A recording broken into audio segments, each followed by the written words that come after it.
जी, अस्सलाम वालेकुम। उम्मीद है कि आप तमाम दोस्त खैरियत से होंगे। देखिए, स्टॉक मार्केट चूँकि हमारा पैशन भी है और आप यूँ समझ लीजिए कि हमारी रोज़ी-रोटी भी है। हमारे पास अक्सर क्लाइंट्स जिस वक़्त आते हैं या हमारा यूट्यूब का चैनल देखते हैं, तो वो हमसे शेयर्स के हवाले से बात करते हैं, हम उनको शेयर्स बताते हैं। फ्री में भी बताते हैं, पैसे लेके, फ़ीस लेके भी बताते हैं। लेकिन अक्सर औक़ात जो बात हमें सुनने को मिलती है, वो ये है कि जी मैंने शेयर खरीदा, वो नीचे चला गया, अब मेरा नुकसान हो रहा है, मैंने ति 2 महीने हो गए हैं, मैंने 3 महीने हो गए हैं कि मैं स्टॉक मार्केट में हूँ, साल हो गया है, मुझे वहाँ से प्रॉफ़िट नहीं आ रहा। देखिए, सवाल ये पैदा होता है कि आपने जिस वक़्त स्टॉक मार्केट में पाँव रखा, आपकी जो इंटेंशन थी, वो क्या थी? कि आपने स्टॉक मार्केट को जो पैसा देना है, देने से मुराद जो आपने उसमें लगाना है, जो शेयर्स खरीदने हैं, वो खरीदने की आपकी नीयत क्या थी? क्या आपने उसको सेविंग पॉइंट ऑफ व्यू से वहाँ पर शेयर्स खरीदे हैं या आपने इन्वेस्टमेंट पॉइंट ऑफ व्यू से ये शेयर्स खरीदे हैं? अब जब हम ये सवाल जो है वो अपने क्लाइंट से हम करते हैं, तो यकीन कीजिए कि 90% से ज़्यादा लोगों को सेविंग और इन्वेस्टमेंट में फ़र्क का नहीं पता।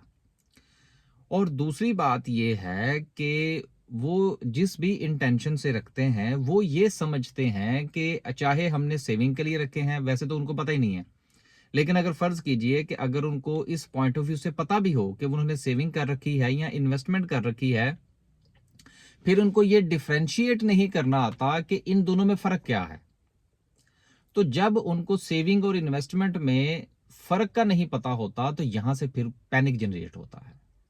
तो जिस वक़्त पैनिक जनरेट होता है, तो फिर वो अपना नुकसान करते हैं।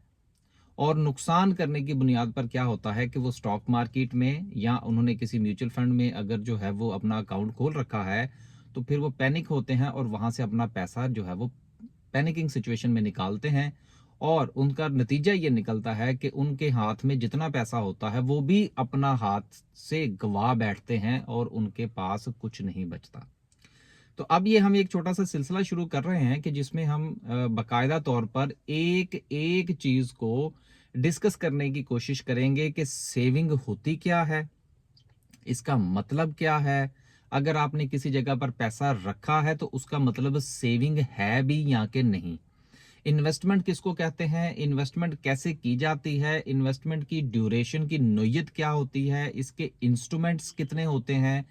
ताकि आने वाले दिनों में आप अगर सेविंग या इन्वेस्टमेंट के पॉइंट ऑफ व्यू से किसी जगह पर अकाउंट ओपन करवाते हैं, तो आप में पैनिकिंग सिचुएशन जो है वो पैदा ना हो और आप अपने ही हाथों से अपना पैसा जो है वो गँवा ना बैठें।